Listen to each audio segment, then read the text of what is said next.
Entonces se devuelven varios artículos, 100 si tienen vía libre. Ya podemos entrar aquí a analizar un poquito de qué es lo que viene y qué se puede interpretar acerca del futuro de esa pensional. Una decisión sobre la que se tomaron muchísimo tiempo, cuánto llevaban en estudio, que además le interesa a todo el mundo el futuro de las pensiones. Pues imagínese quién no trabaja pensando en que ese momento pueda llegar para pensionarse y ver el fruto de muchísimos años de esfuerzo. Pero yo empezaría por decir algo, aún sin saber cuáles son esos artículos específicamente que se vuelven a la Cámara, que va a ser interesante ver ese paso nuevamente de ese articulado por el Congreso Hassan, porque estamos hablando de un Congreso que es distinto, más gobiernista pensaría uno en sus mayorías, al Congreso que se tenía cuando se aprobó. Paula, muy buenas noches. Mauricio también y a todos los que nos acompañan. Usted tiene razón, es otro Congreso. Ahora, hay una bancada del Pacto Histórico que sigue siendo la bancada más importante, pero evidentemente aquí hasta no leer exactamente la providencia y cuáles son esos artículos que se quedan y cuáles son esos que tuvieron vicios de trámite, pues empezaría uno a especular y nosotros no especulamos. Entonces, ¿qué sería importante? Conocer exactamente qué artículos se van a quedar literalmente fueron declarados exequibles y cuáles se van literalmente a que se vuelvan a tener trámite en el Congreso. Pero lo que usted decía es muy importante. Mire, la reforma fue aprobada en junio del 2024 y estamos en agosto del 2026. Llevamos 2 años en este proceso. Además, hay unos temas de fondo que a mí me parece importantes que los mencionaba en ese momento Sergio, y es si esto va a tener unas repercusiones desde el punto de vista inmediato. No lo sabemos, lo voy a decir por qué. Porque esos que tienen vicio de trámite inmediatamente tienen que volver a ser discutidos por el Congreso y van a tener que volver a ser votados y tramitados y van a tener que volver a pasar a revisión de la Corte Constitucional. Entonces, ahí hay un espacio donde todavía estamos medio en el limbo. La reforma que ha tenido un bagaje importante porque fue una de las banderas del gobierno del expresidente Petro, pues evidentemente no se pudo llevar a cabo por esos vicios de trámite que tuvo en 2 instancias. Y aquí lo que estamos mirando es cómo va a terminar una novela de varios capítulos que hasta el momento todavía no tiene un final seguro. Pero si seguimos en el limbo, Mauricio, uno también podría hacer otra lectura y otra interpretación y decir que, bueno, que se debía libre a un paquete de más de 100 artículos, ¿no es como un triunfo entonces para esa reforma del gobierno anterior? Pues aquí hay algo muy raro, por lo menos en 2 dimensiones. Bueno, raro no es que esté suponiendo pues que aquí hay gato encerrado, pero por lo menos el gato no ha salido del todo. En 2 dimensiones, la primera de ellas, todo el tiempo que se había demorado la Corte Constitucional, ya Hassan nos recordaba esto, más de 2 años, evaluando la constitucionalidad o no de esta reforma, para que hoy hubiera un debate tan largo, porque uno entendía que en la proximidad de las elecciones la Corte se había inhibido, todo esto tácito, nunca lo expresó la opinión pública, de emitir un fallo porque eso habría podido mover las elecciones para un lado o para otro. Pero todos pensábamos, bueno, después de elecciones hacen la sesión y ¡pum!, definen a los 45 minutos máximo, porque esto más estudiado no podría estar. 1 hora, 2 horas, 3 horas, y vean ustedes cómo se define de esta manera con tal extemporaneidad. Segunda cosa extraña, votación 7-1 para algo que se demoró tanto tiempo en la discusión el día de hoy. Uno diría, no, eso fue 5-3 y de pronto casi que se van ahí a ver qué es lo que termina. No, 7-1, o sea, esto estaba totalmente decantado para un lado, casi que totalmente decantado, y tal nivel de demora, probablemente el 7-1 se logró después de desprezar el pollo, es decir, algunas quedan exequibles, otras se devuelven, y esa seguro fue la manera de desequilibrar la balanza al 7-1.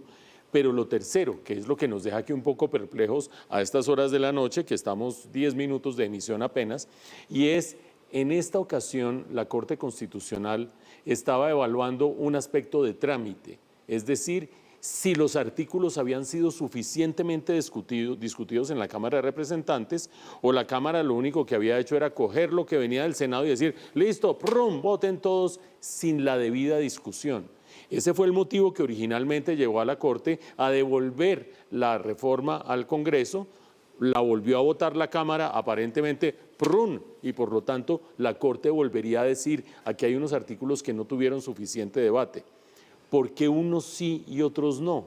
¿Por qué, como nos decía Sergio, hasta el 103 en concreto, que es la pulpa de la reforma pensional, sí son exequibles y los otros, que son cuestiones operativas y procedimentales, no, si se está evaluando una cosa puramente formal? Por ahora, suponiendo nosotros, y faltándonos información a estos 10 minutos de emisión, suponiendo nosotros que efectivamente los primeros 103 artículos fueron ya declarados exequibles de fondo y no solamente de forma, pues la reforma pensional sobrevivió y lo otro son solo ajustes.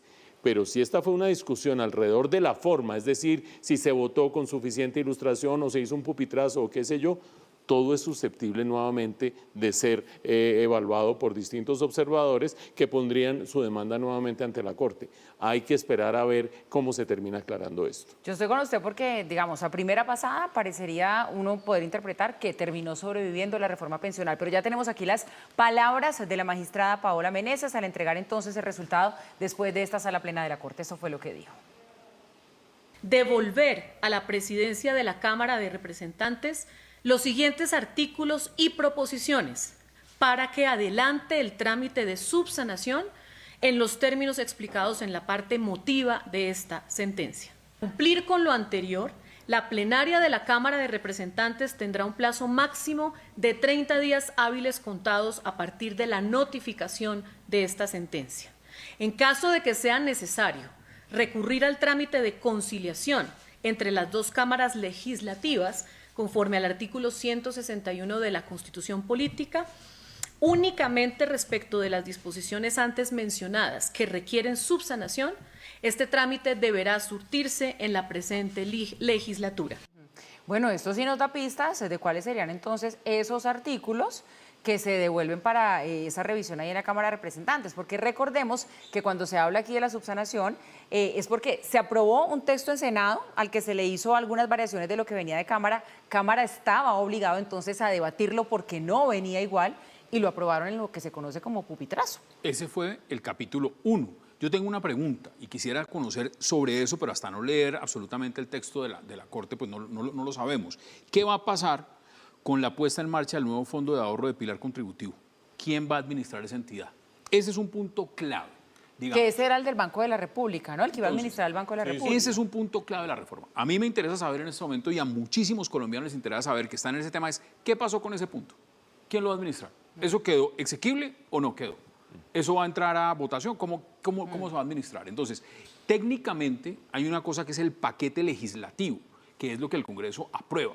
Pero acá hay unos temas de fondo, que es lo que quisiera conocer el texto completo, para decir en estos puntos específicos qué decisión va a tener que volver a votarse o volver a tramitarse en el Congreso o no.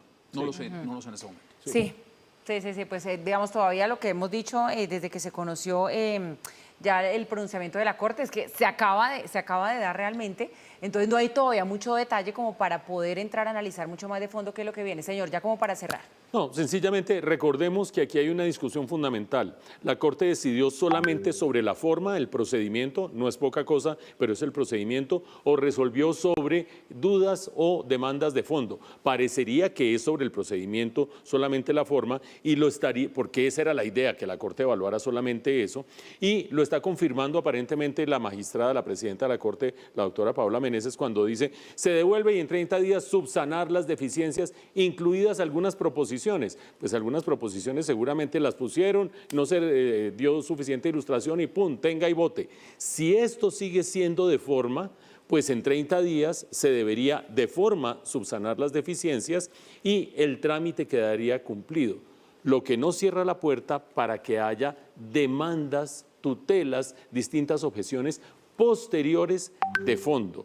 Lo cierto es que parece ser de forma y parece que se resuelve rápido y parece que entonces entra a operar la reforma pensional mientras empiezan a aparecer demandas de fondo. Ese es el escenario que tenemos a los 14 minutos de emisión del día de hoy. Tiene usted razón, entra a operar con varios puntos suspensivos sobre la mesa.